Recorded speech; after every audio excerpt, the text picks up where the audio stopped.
জুয়েল হাসান ওরফে সাদ্দাম বর্তমানে নিষিদ্ধ ঘোষিত ছাত্র সংগঠন ছাত্রলীগের বাগেরহাট জেলার সভাপতি ছিলেন। উনি 11টি মামলা মাথায় নিয়ে বর্তমানে কারান্তরীণ রয়েছেন। তো ওনার স্ত্রী এবং 9 মাসের সন্তানের অপমৃত্যুর পরে, অপমৃত্যু শব্দটি কেন ব্যবহার করছে এটা পরে ব্যাখ্যায় আসছি, প্যারোলে তাকে মুক্তি কেন দেওয়া হলো না এটা নিয়ে বিশেষত সামাজিক মাধ্যমগুলোতে ব্যাপক তোলপাড় চলছে। অনেকেই বলছেন যে তাকে, মানে বেশিরভাগ মানুষেরই আমি যা দেখলাম বলছেন ওনাকে অবশ্যই মানবিক কারণে প্যারোলে মুক্তির সুযোগ দেওয়া উচিত ছিল, বা কোনো টেকনিক্যালিটির কারণে যদি প্যারোলে মুক্তি নাও যাওয়া যেত তো তারপরে তাকে মানে বেরিয়ে আসার সুযোগ দিয়ে তার জানাজায় অ্যাটেন্ড করার সুযোগ দেওয়া ছিল। তো প্যারোল কিন্তু শর্ত সাপেক্ষে দেওয়া হয় এবং এটা মানুষের আবেগে অনুভূতির উপরে ডিপেন্ড করে না, একটা প্রক্রিয়া অনুসরণ করতে হয়। যেহেতু আমরা একটি আইন, একটা পিনাল কোড, একটি জেল কোড, বিভিন্ন ধরনের সিআরপিসি ইত্যাদি ধারা উপধারার দ্বারা চালিত হয় সমস্ত ব্যাপারটা। প্যারোল একেবারে অ্যাবসোলুট রাইট না, কেউ চাইলেই প্যারোল পাবেন এমন ব্যাপারটি নয়। এটা ডিসক্রেশন থাকে জেলা প্রশাসকের মূলত। তো একটু ফিরে যায় ঘটনায়, অপমৃত্যু কেন বললাম। প্রথম দিকে যে খবর আসছিল যে ওনার স্ত্রী প্রথমে তার সন্তানকে হত্যা করেন, পানিতে চুবিয়ে মারেন এবং পরে উনি গলায় ফাঁসি দিয়ে আত্মহত্যা করেন। তো এই ধরনের ঘটনা খুব রেয়ার না হলেও এটা ইঙ্গিত দেয় যে মহিলা এক ধরনের সাইকোলজিক্যাল ডিসঅর্ডারে ভুগছিলেন। নাহলে বাচ্চাকে হত্যা করে তারপরে ফাঁসিতে ঝুলে যাওয়া, আত্মহত্যা যারাই করেন তারা ডিপ্রেশনে তো ভোগেনি, এছাড়াও নানাবিধ মস্তিষ্কের বিভিন্ন রাসায়নিক ক্রিয়াকলাপ তাদেরকে বাধ্য করে এই ধরনের চরম পদক্ষেপ নিতে। শোনা যায় যে উনি গভীর বিষণ্ণতায় ভুগছিলেন এবং সামাজিকভাবেও যেহেতু তার স্বামী জেলে আছেন, উনি নানাবিধ কটু কথা তার শুনতে হতো এবং তার জীবনযাপনে তাকে হেয় করা হতো ইত্যাদি কারণে ওনার গভীর মানসিক অবসাদ, বিষণ্ণতা, এবং উনি স্থির মস্তিষ্কের ছিলেন না, নাইলে আত্মহত্যা করবেন কেন। কিন্তু তার স্ত্রীর ঘনিষ্ঠজন, তার ভাই আবার দাবি করছেন ঘটনার মৃত্যুও হতে পারে। তার নানাও বলছেন, মানে এই বাচ্চাটির যে নানা, মানে সাদ্দামের শ্বশুর, সেই ভদ্রলোকও বলছে যে এটা সন্দেহ আছে, তার মেয়ে বাচ্চাটাকে হত্যা কেন করবে সে আত্মহত্যা যদি করেও থাকে। তো এটা হত্যা কিনা আত্মহত্যা এটা তো আস্তে আস্তে জানা যাবে, এই জন্য অপমৃত্যু শব্দটি ব্যবহার করা হয়েছে। আমার ব্যক্তিগতভাবে সহানুভূতি আছে। একটা মানুষ, সে 11টা মামলা কি 25টা মামলা থাক, ফাঁসির আসামি থাক, তার কেউ স্বজন মারা গেলে তাকে প্যারোলে মুক্তি দিয়ে বা যেভাবেই হোক একটা অ্যারেঞ্জমেন্ট করা উচিত, যাতে তার শেষকৃত্যতে সেই ব্যক্তি মানে সেই অপরাধী হোক বা অ্যাকিউজড হোক, তাদের এই সুযোগটা থাকা উচিত। কিন্তু বর্তমানে আইনের প্রসিডিওর ফলো করা হয়েছে কিনা সেটা হচ্ছে এখন আমাদের মূল বিবেচ্য বিষয়। আমার ধারণা এটা হয়েছে, কারণ তারা আবেদন যেটা করেছে, একটা আবেদনের ভেসে বেড়াচ্ছে এবং অনেকে শেয়ার করছেন আবেদনপত্রটি, সেখানে কোনো রিসিভড সাইন নাই, বাট আবেদন করা হয়েছে আপনার বাগেরহাট জেলা, যেই জায়গায় ঘটনাটি ঘটেছে, বাগেরহাটের জেলা প্রশাসকের বরাবর। কিন্তু সাদ্দাম জেলে আছে হচ্ছে যশোরে। তো যশোর জেলা প্রশাসকের কাছে নিয়ম অনুযায়ী করার কথা আবেদনটি, সেটা করা হয়নি। এবং পরবর্তীতে মৌখিকভাবে তাকে অনুমতি দেওয়া হয় যে জেল ফটকে লাশ দেখানোর ব্যবস্থা করার জন্য। তো সেই সাদ্দাম জেল ফটকে খুবই অল্প সময়ের জন্য, কেউ বলছে 5 মিনিট বা থেকে 10 মিনিটের সময়ের জন্য লাশ দুটো দেখতে পায়। মর্মান্তিক দৃশ্যের অবতারণা হয়। মানে এটা খুবই মর্মান্তিক ব্যাপার।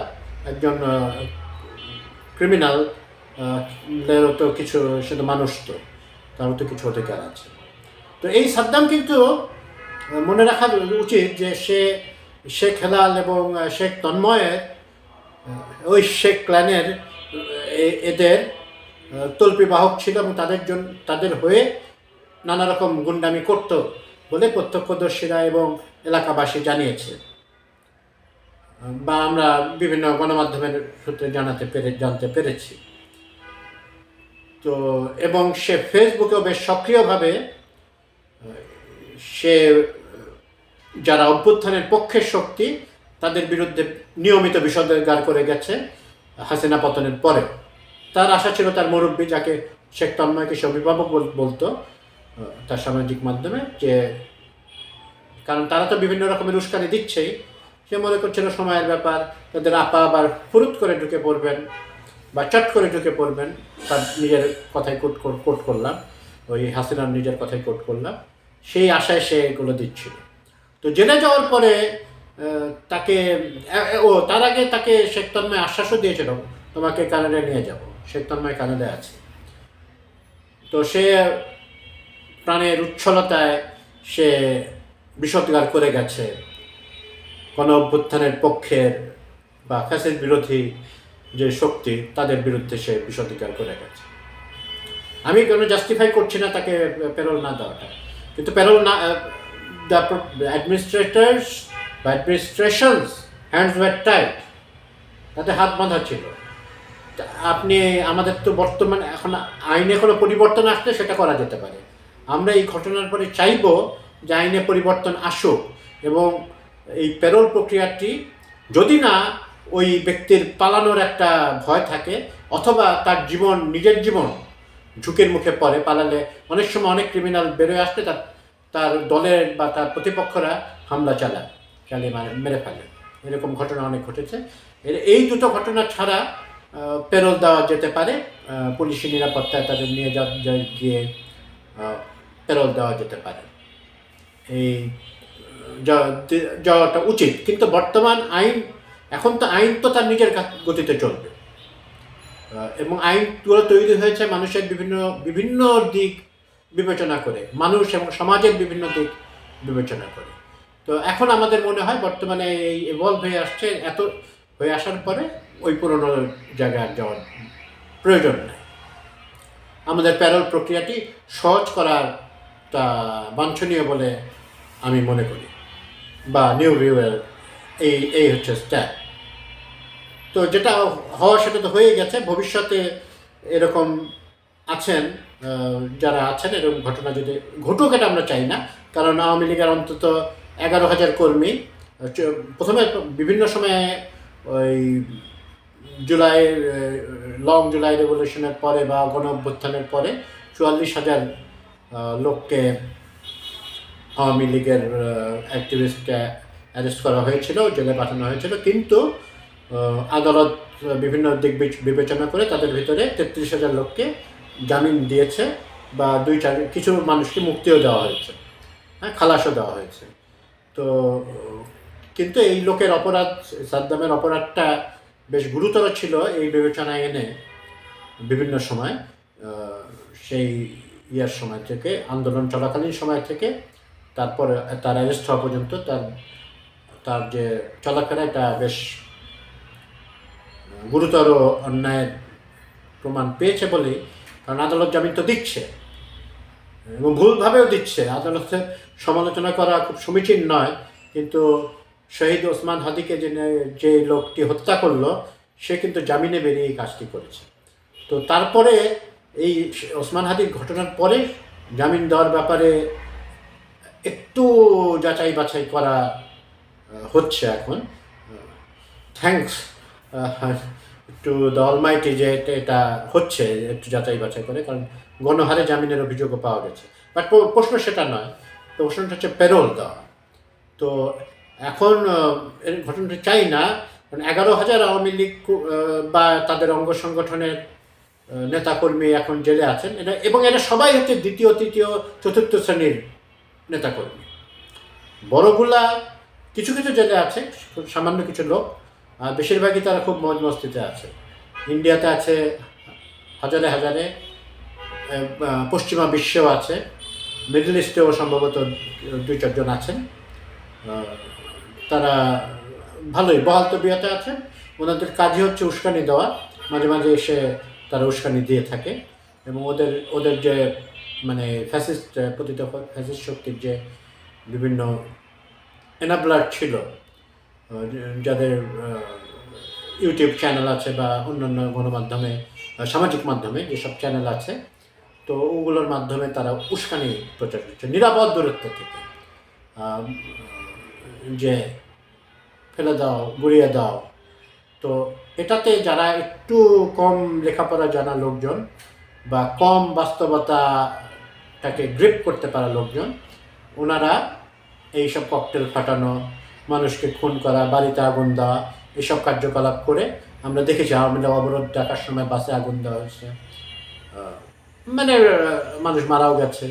তো এইসব করে সুবিধাও করতে পারেন না, কিন্তু তারা মনে করে তাদের ভিতরে কেউ কেউ শুধু টাকার জন্যই করে, তাদের তো প্রচুর টাকা পয়সা আছে, তারা টাকা সেটা। কেউ কেউ আবার জেনুইনলি মনে করে হাসিনা কাল্টের অনুসারী যারা, তারা এরকমটি করে। সাদ্দাম এই টাইপের লোক।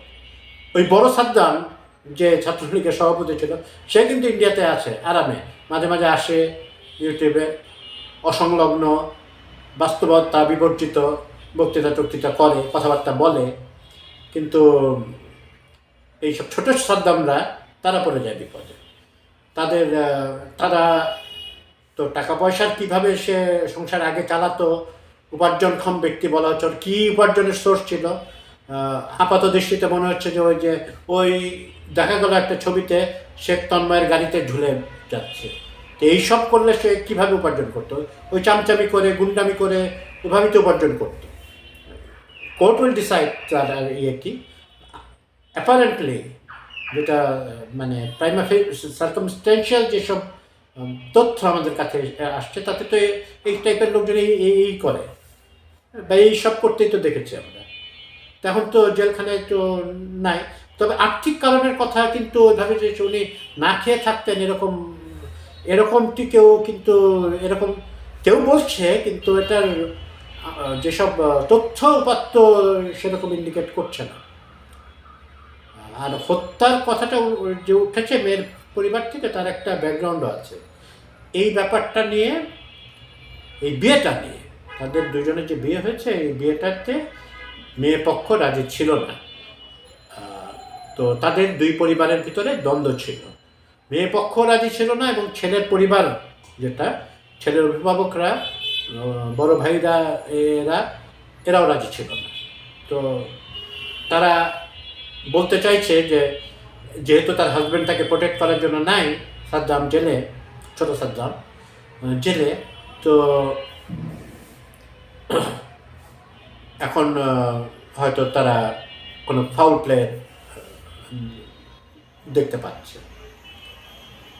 আবার এটাও বলা হচ্ছে তার আত্মহত্যার কারণ এক হচ্ছে তো ওনার সাইকোলজিক্যাল যে প্রবলেমসগুলো, সেটা শুধু সাদ্দাম জেলে যাওয়াতেই না, সেই লোক নাকি করেছিল, আরেকটা বিয়ে করেছিল টুঙ্গিপাড়াতে, এটা হিয়ার্সে, এবং সেখানে সেই দ্বিতীয় যে স্ত্রী বা পরবর্তী যে স্ত্রী, সে অন্তঃসত্ত্বা। এই খবরটা তার কাছে আসার পরে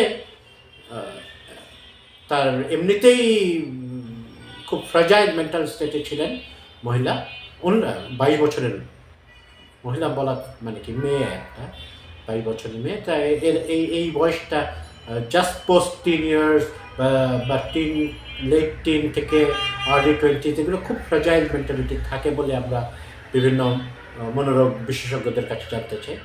তো এটাও তাকে হিট করতে পারে, যে কারণেই হোক। আলটিমেটলি তারা যেহেতু যশোর জেলায় তারা তাদের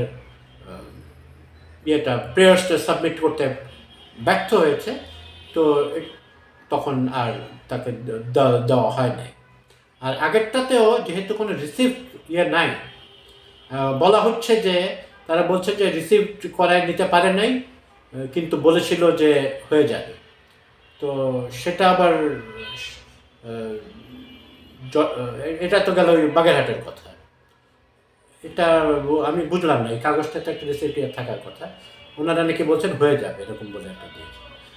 আর যশোর যে প্রশাসন তারা খুবই স্পষ্ট করে বলেছে তারা কিছু পান নাই, তারা মানবিক দিক বিবেচনা করে তাকে জেল ফটকে দেখা করার একটা সুযোগ করে দিয়েছে।